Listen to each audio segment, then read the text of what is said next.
Apakah reshuffle kabinet jilid 2 yang baru saja diumumkan benar-benar membawa perubahan? Ataukah ini hanya sekadar rotasi kursi yang memperkuat loyalis lama?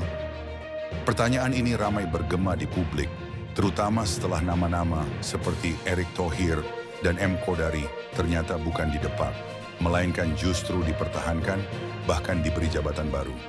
Mari kita mulai dari Erick Thohir. Publik sebenarnya sudah menaruh ekspektasi tinggi bahwa posisi Menteri BUMN akan diisi figur baru. Pasalnya di bawah Erick, BUMN masih menyisakan banyak masalah.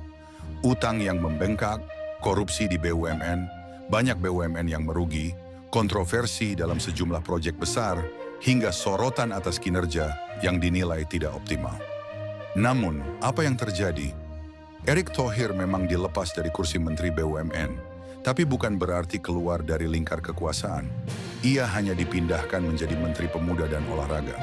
Langkah ini memunculkan pertanyaan serius. Apakah benar reshuffle ini bertujuan memperbaiki kinerja kementerian atau sekadar menjaga loyalitas? Publik pun ramai menyindir, menyebut reshuffle ini hanya ganti kursi, bukan ganti orang. Apalagi Erick masih menjabat sebagai Ketua Umum PSSI, yang juga tak lepas dari kritik publik terkait minimnya prestasi sepak bola Indonesia. Kekhawatiran muncul, bagaimana mungkin seorang Menpora bisa fokus membenahi olahraga nasional jika masih merangkap jabatan di federasi yang penuh kepentingan? Lalu kita beralih ke M. Kodari, sosok yang selama ini dikenal sebagai pengamat politik, sekaligus figur yang kerap membela Jokowi. Sebelumnya ia menjabat sebagai Wakil Kepala Staf Kepresidenan. Kini, dalam reshuffle terbaru, M. Kodari justru naik kelas menjadi Kepala KSP. Bukannya keluar dari lingkaran kekuasaan, ia malah mendapat promosi. Bagi sebagian publik, hal ini menegaskan satu hal. Reshuffle lebih mementingkan konsolidasi politik daripada menjawab aspirasi rakyat.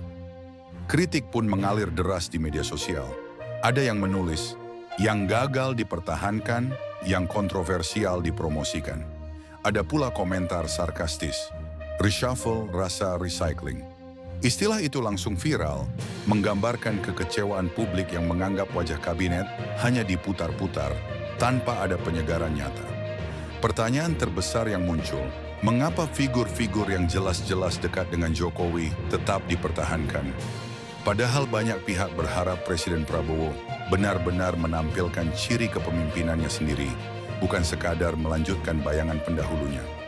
Kenyataannya, dengan Erick Thohir dan Kodari masih bercokol di posisi strategis, publik menilai arah pemerintahan ini masih sangat dipengaruhi oleh loyalis Jokowi. Di sisi lain bagi pemerintah, langkah mempertahankan dua tokoh ini bisa dilihat sebagai strategi politik.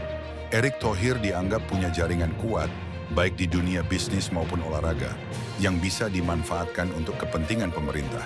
Sementara M. Kodari dengan latar belakang analis politik bisa berperan sebagai juru bicara yang cakap dalam membangun narasi pemerintahan. Namun di mata publik, alasan-alasan itu tidak cukup. Mereka ingin bukti nyata, bukan sekadar wacana.